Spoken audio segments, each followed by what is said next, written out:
பாகவதர் வேதநாயக சாஸ்திரியார் 7/9/1774 முதல் 24/1/1864 வரை 90 ஆண்டுகள் வாழ்ந்தார்.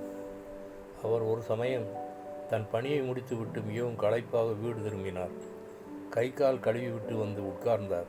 மனைவியை பார்த்து சாப்பாடு கேட்டார்.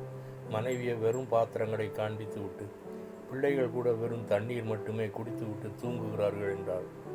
நிலைமையை புரிந்து கொண்ட சாஸ்திரியார் ஒரு பாடல் பாடினார். எல்லாம் அறிந்த பரம்பொருளே, எந்தன் இல்லாமை நீக்கும் அருளே என்ற பாடலை உள்ளமுருக பாடினார். பாடி முடிக்கவும் கதவு தட்டப்படும் சத்தம் கேட்டது. கதவை திறந்தவர்களுக்கு ஒரு பெரிய ஆச்சரியமான அதிர்ச்சி.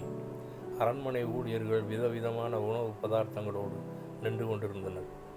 அரசவைக்கு வரவேண்டிய விருந்தாளிகள் வராததால் மீதமிருந்த உணவுப் பொருட்களை அரசர் சாஸ்திரியார் வீட்டுக்கு அனுப்பியுள்ளார் என்று கூறினார்.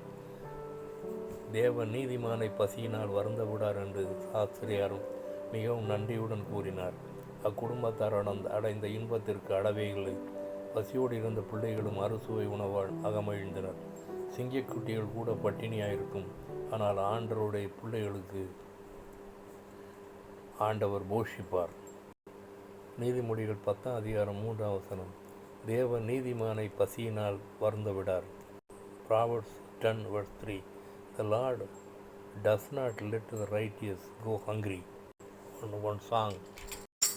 பாதுகாப்பா நெருக்கடியில் பதில் தருவா, ஆபத்திலே துணையாய் வருவா, உதவி செய்வா, கைவிடா கைவிடா.